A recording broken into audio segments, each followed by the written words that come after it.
Le mot trahison revient beaucoup dans vos propos, Monsieur le Premier ministre. Quand vous dites trahison, trahison de la part de la France, or la France vous dit, nous sommes venus vous aider, et si on n'était pas venu en 2013, le Mali n'existerait peut-être plus. Comment peut-on parler de trahison dans ces circonstances-là? Est-ce que vous savez que des hautes autorités françaises, des sénateurs, des députés, dans des débats, ont dit clairement il faut donner l'autonomie au Nord. Il faut un plan d'autonomie, que les Maliens du Nord et du Sud ne peuvent pas vivre ensemble. La fédération. En fait, ils voulaient diviser le Mali, pas une fédération. Alors, j'ai envie de commencer en disant, vous êtes considéré comme le faucon qui a décidé de bouter les Français hors du Mali. On exagère quand on dit ça? Je crois qu'on exagère. Nous formons une équipe qui a un chef. Oui, mais celui qu'on entend le plus, c'est vous, hein? Celui qui parle à la tribune des Nations Unies, celui qui est sur les médias, c'est vous. On n'a pas beaucoup entendu Assimi Goïta, le président, parler. Et nous échangeons beaucoup, donne des orientations. Donc je sais plus ou moins, de façon précise d'ailleurs, sa vision des choses. C'est lui qui pense que la France vous a lâché en plein vol, comme vous l'avez laissé entendre à la tribune des Nations Unies? Abandon en plein vol.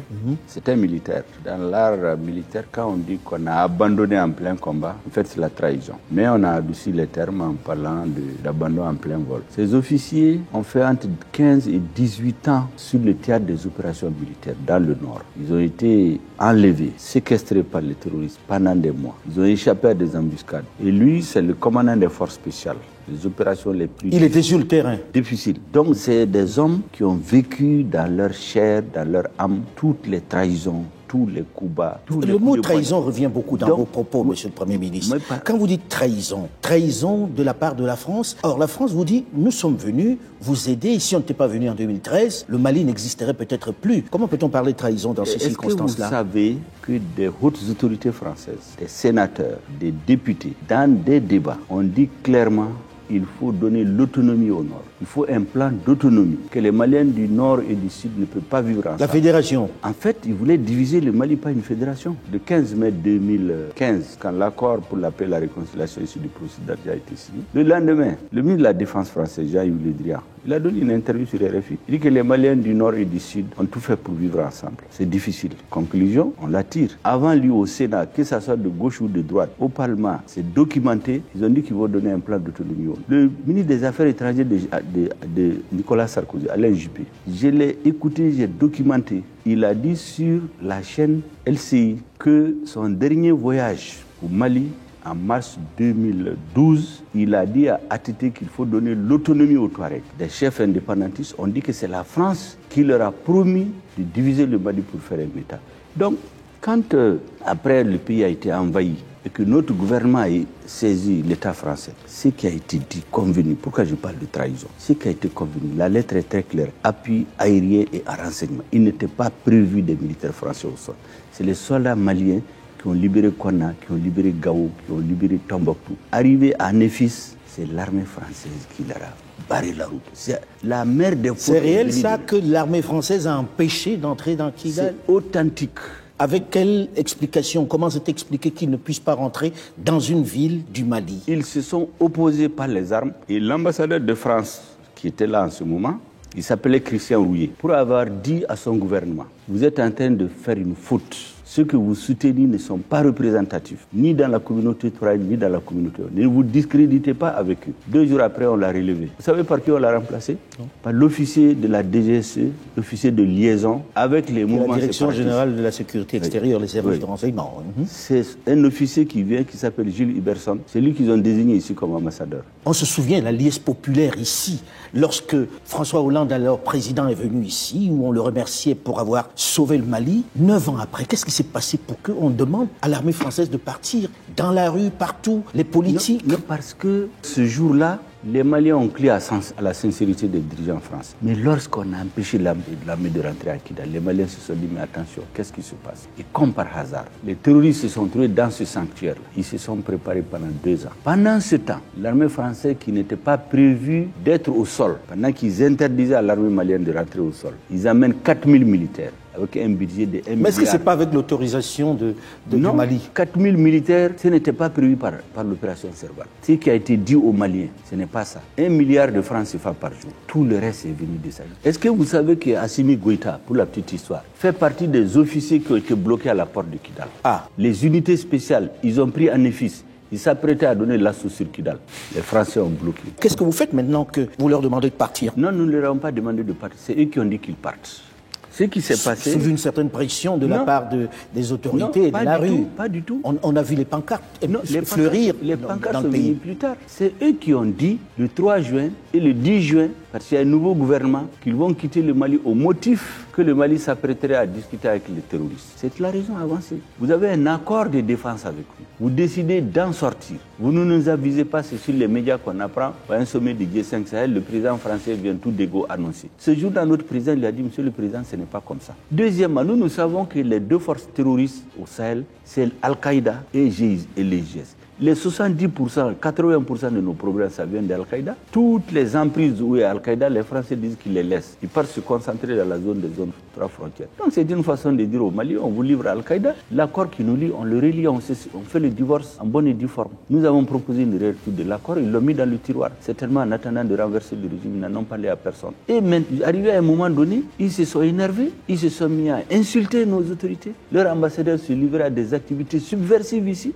C'est pour ça que vous lui avez demandé de partir. Qui divisent les Maliens. Et lorsqu'ils sortent de façon injurieuse s'adresser au président de la transition, au chef de l'État malien, nous avons dit que c'en est trop. Surtout qu'on subodorait qu'il préparait un plan. Pour vous renverser, vous. Mais ça, c'était très clair. Vous. C'est renverser le gouvernement, toutes les manœuvres qui se faisaient. C'est pour renverser tout ce discours-là, ce gouvernement illégitime issu de 2 coups d'État. Mais il y a un gouvernement, le premier gouvernement de la transition, il est issu d'un coup d'État, mais ils l'ont félicité. On a entendu Hollande Macron dire qu'ils ont fait en 3 mois plus que l'ancien gouvernement qu'ils ont soutenu à bout de bras jusqu'à sa chute. Et maintenant, les mêmes disent, ceux qui les ont renversés, oui, ils ont fait en 3 mois plus que les autres n'ont fait en 7 ans. Et quelques temps après, ils disent, non, c'est un gouvernement issu de 2 coups d'État. Simplement parce qu'Assimi Goïta a dit, les Maliens sont en train de mourir depuis 13 ans. Est-ce qu'on ne va pas essayer autre chose? Nous avons décidé de diversifier nos partenaires. Ils partent, les soldats français. Qu'est-ce que vous faites? Comment vous allez vous en sortir? Comment vous couvrez ce vide qu'ils laissent? Mais le vide, de toutes les façons, ils ont commencé à le créer. Ils ont quitté les bases de Tessalit. Ils ont quitté les bases de Kidal. Ils se préparaient à quitter Gao, à Tombouctou. Ils ont laissé Gao et Tombouctou. Mais ces bases-là, il fallait qu'on les occupe. Est-ce que vous les occupez aujourd'hui? Nous allons les occuper, nous en avons occupé déjà. Mais il va y avoir une période de vide là. Mais il n'y a pas de vide. Nous avons déjà occupé ces bases-là, avec les moyens que nous avons. Nous avons la même armée. Le leadership a changé. Nous nous sommes réorganisés. On dit aux Africains qu'aucun État ne peut vivre sans l'aide extérieure. Ça fait 2 ans. Aucun appui budgétaire à notre État. Et on ne vous a pas versé d'argent, on ne vous a pas aidé? Personne. Et pendant ces 2 ans, on a tenu les salaires. On a augmenté les salaires. On a équipé l'armée. L'argent vient d'où? Plus que les 30 dernières années réunies. L'argent vient d'où? Ça vient du Mali. Là, on parle de la présence des mercenaires de Wagner. Sont-ils là, les mercenaires de Wagner? Et qu'est-ce que vous leur donnez en échange? Comment vous les payez? Nous travaillons avec des coopérants russes dans le cadre d'un accord. Est-ce que vous avez signé avec une société privée ou avec l'État russe? Je vous dis, nous travaillons avec l'État russe. Nous ne commentons, le président Poutine dit... Mais nous ne commentons pas les propos d'autres chefs d'État, d'autres journalistes, d'autres commentateurs. On a vu ici des avions cargo atterrir avec des hélicoptères neufs qui sortaient. Nous avons les instructeurs russes qui sont avec nos officiers. C'est pas Wagner. Mais on n'a pas caché. C'est pas Wagner. Non, le mot Wagner, c'est les Français qui le disent. Nous, on ne connaît pas de Wagner. Qu'est-ce qu'ils vous donnent les Russes? La coopération russe, et pas seulement les Russes, comme je vous l'ai dit. On va arriver aux autres. Nous ne sommes pas seulement avec les Russes. Il y a qui d'autre? On sait qu'ils ont des problèmes géostratégiques avec la Russie. Nous, personne ne va nous entraîner dans un combat qui n'est pas le nôtre. Nous, on cherche à sécuriser notre population. On obtient avec la Russie, qui est un partenaire stratégique depuis 1960, qui a formé 80% de nos officiers par le passé. Amadou Toumani Touré, il a fait sa formation en Russie. Bandao a fait sa formation en Russie. Assimi n'a pas fait la Russie. Donc aujourd'hui, vous êtes aidés par les Russes. Comment vous les payez? On les paye par l'argent des Maliens. Vous n'avez pas donné de mines aux Russes? Non, mais on n'est pas dans ce jeu-là. Ça, c'est des procès qu'on nous fait. Supposons même qu'on donne une mine. Mais c'est nos biens. On ne peut pas nous interdire. Et rien ne vaut la sécurité des Maliens. Tout ce qu'il faut donner, si les Français avaient joué franc jeu, au lieu de dire on les aide, et on nous tue, et on inocule, comme j'ai dit, le virus du pétainisme, c'est-à-dire la défaite. Vous entendez, les Africains ne peuvent rien sans l'Europe, sans la France. Ça fait 2 ans qu'on tient debout. Ça fait 2 ans qu'on équipe. Ça fait 3 mois, nous avons préparé pendant 6 mois la grande offensive à partir du 28 décembre. Et du 28 décembre à aujourd'hui, nous avons détruit plus de bases terroristes. Parce qu'avant, ils envoyaient des éléments aller attaquer des petits checkpoints, aller attaquer des douaniers, des villages. Aujourd'hui, on est allé au cœur du terrorisme pour détruire les bases. Est-ce que vous gagnez du terrain? Nous gagnons du terrain. Quels sont les villages que vous avez libérés? Par exemple, vous avez un village qu'on appelle, qui est dans le cercle de Nyono, qui était occupé depuis 2 ans. Ça vient d'être libéré. Vous avez Djenné qui vient d'être libéré. Vous avez les populations reviennent? Les populations reviennent. On a 350 000 réfugiés depuis plus de 9 ans. En quelques mois, 50 000 sont retournés. En 2 semaines, 20 000 sont retournés, volontairement. Est-ce que vous pourrez tenir ces positions? Est-ce que vous en avez les moyens aujourd'hui? Sans l'armée française, comment vous allez faire? Puisque l'appui aérien n'existe plus. L'armée française était déjà partie, je vous dis. Barkhane s'est venu se substituer à Serval en disant que leur objectif c'est de contenir le terrorisme, ce n'est plus de le détruire, d'aider l'armée à monter en puissance et enfin aider les populations, faire du social. Là aussi, c'est un échec. L'armée n'est pas montée en puissance. Monsieur le Premier ministre, il y a plusieurs partenaires, vous avez dit. La Chine est partenaire aujourd'hui? La Chine est partenaire, bien entendu, nous ne le cachons pas. Nous ne parlons pas de tous nos partenaires en matière de défense, comme les Français font la fixation sur la Russie. C'est pourquoi nous parlons de la Russie. On sait que la Chine, généralement, fait des échanges en matière de mines. Là aussi, vous n'avez pas donné de carré minier. Comment vous payez ces États-là? Vous savez, est-ce que ça devait intéresser quelqu'un? Comment est-ce qu'on trouve l'argent dans notre pays pour nous équiper? Pour nous, qu'on paye avec des mines, qu'on paye avec de l'argent cash, qu'on paye avec de l'or, qu'on paye avec du diamant, tout ce qui nous appartient légalement, ce n'est pas l'affaire de quelqu'un. Il y a des sociétés occidentales qui sont là, qui exploitent les mines, personne n'en parle. Je n'ai jamais dit que c'est des mines qu'on a données à des Russes ou des Chinois. Je dis même si on le fait, qu'est-ce qu'il y a de mal dans ça? Monsieur le Premier ministre, ils sont un certain nombre à se poser la question de savoir maintenant que les Français sont partis, est-ce que vous allez vous en sortir militairement? Nous allons nous en sortir. Nous avons pris toutes les dispositions. Nous allons assurer la sécurité de notre population. Déjà, il y a des résultats sur le terrain. Je viens de vous parler du nombre de personnes. Pour la première fois, il y a une inversion. Il n'y a pas d'émigrés. Les gens se retournent chez eux. Monsieur le Premier ministre, pourquoi est-ce que vous faites l'objet de sanctions de la CEDEAO? Pourquoi vos voisins, avec qui vous commercez, avec qui vous êtes dans un même organisme, vous sanctionnent au point de vous fermer les portes? Il y a une contradiction fondamentale entre la CEDEAO et nous. La CEDEAO veut ramener les élections à un processus purement électoral, pour ne pas dire électoraliste. Maintenant, si vous voulez qu'il n'y ait pas de coup d'État encore, il faut vous attaquer aux causes de l'insurrection. Ce qu'on veut nous amener... Mais pendant 5 ans, ça fait beaucoup. Non, personne n'a dit 5 ans. 5 ans, c'est une suggestion, une proposition venue des assises nationales. Aujourd'hui, on peut faire combien de temps? Aujourd'hui, nous avons sur la table des discussions, nous avons des chiffres en tête qui doivent être discutés avec la CEDEAO. On le leur a dit. Quel délai à peu près? Ils ont refusé. Ils ont dit maintenant, comme il y avait un projet de vous renverser, comme vous nous avez donné l'occasion, on va faire un embargo et dans 10 jours, vous allez tomber. Maintenant qu'ils ont constaté qu'on n'est pas tombé, ils vont venir, on va discuter entre nous, Africains, on va trouver une solution. Je ne peux pas vous dire aujourd'hui. Donc là, pour l'instant, vous êtes ouvert à la négociation avec la CEDEAO. Absolument. Comment vous arrivez à survivre avec ces sanctions aujourd'hui? Comment vous pensez que ça peut durer? Je viens de vous le dire, qu'on a inoculé chez les Africains le virus de la défaite. Est-ce qu'aujourd'hui, on ne doit pas arriver à assouplir un peu les positions?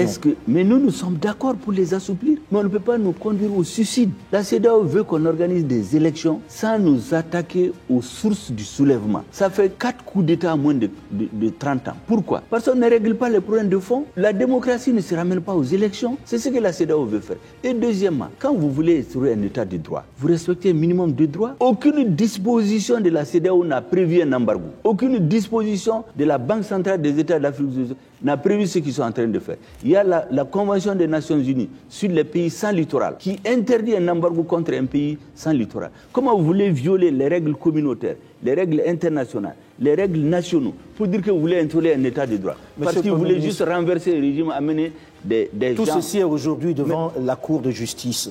Monsieur le Premier ministre, certains disent que c'est vous le problème, que vous avez un projet, que vous avez un programme, vous avez une ambition présidentielle à la fin de tout ceci. Que répondez-vous? Aujourd'hui, j'ai une ambition, c'est de réaliser la mission que le président de la transition m'a confiée pour conduire le gouvernement. Vous ne vous rasez pas le matin en pensant que vous serez le prochain président? Moi, je suis un croyant.